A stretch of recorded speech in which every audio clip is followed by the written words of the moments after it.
Hello everybody. So today I'm going to talk a little bit about chapter 8 and what basically you need to study in this chapter, okay? This chapter is about economic growth. I try to keep it kind of short and just go over the important topics that you need to remember, okay? Remember that there are different ways that we can define economic growth, but if you recall before the break, we talked about chapter 6 and chapter 7. They were about GDP. If you do not remember GDP, the components of GDP, how we calculate GDP, definitely review chapter 6 and 7 before you start economic growth in this chapter.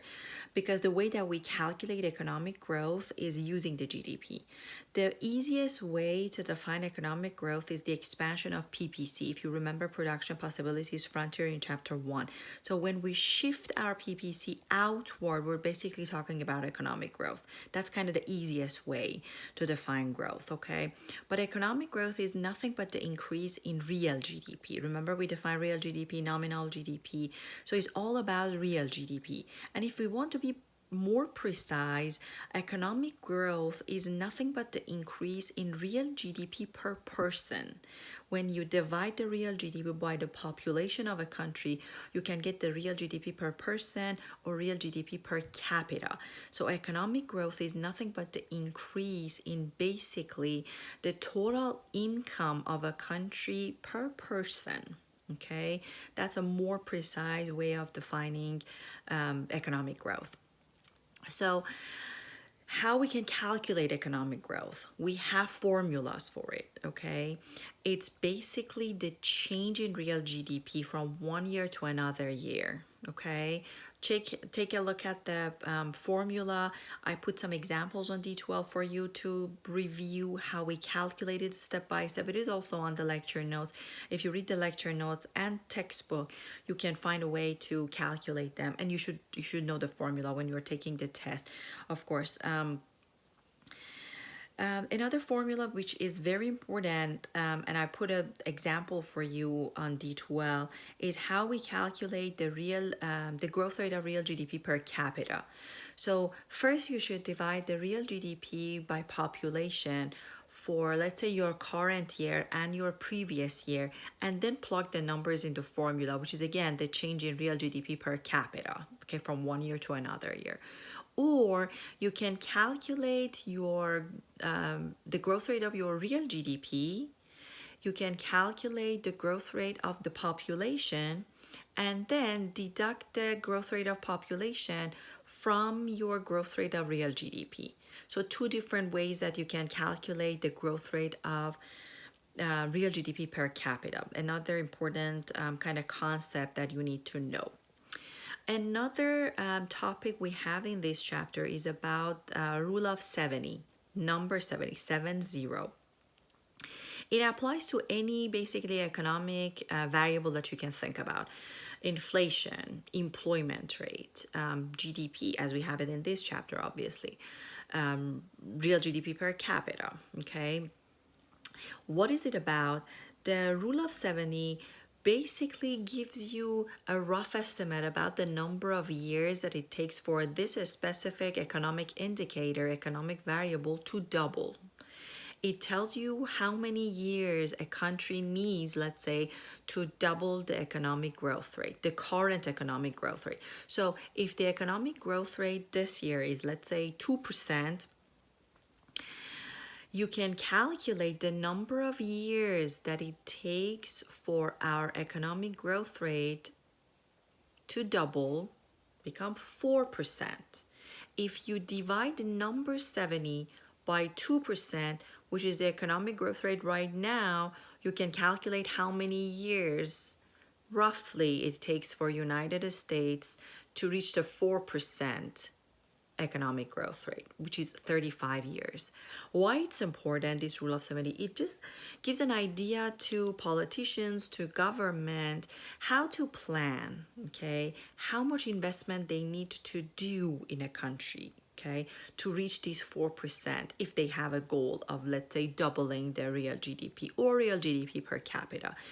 It is not a kind of scientific, I would say, way of coming up with the number of years, but it's an easy way, quick way, and very common way of estimating the number of years it takes for a country to double specific economic indicator, and it's very common, as I said. So just divide number 7e by the economic growth rate in the question, or the economic growth rate, the growth rate per capita, real GDP per capita, to find out the number of years. We're going to skip few topics like economic development in this chapter, as I mentioned it also in my notes on D2L. You can skip the patterns of growth in this chapter. You can skip the catching up process in this chapter.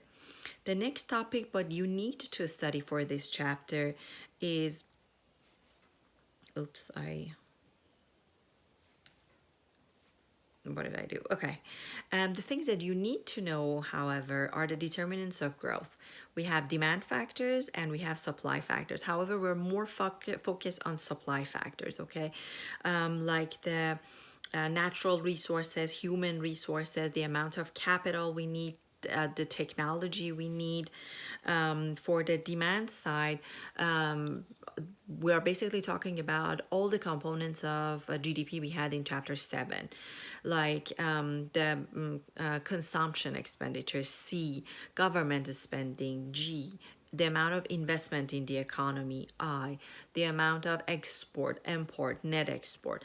These are the demand factors, okay? So these are the demand factors, and the technology, human capital, capital that I was explaining, they're all supply factor.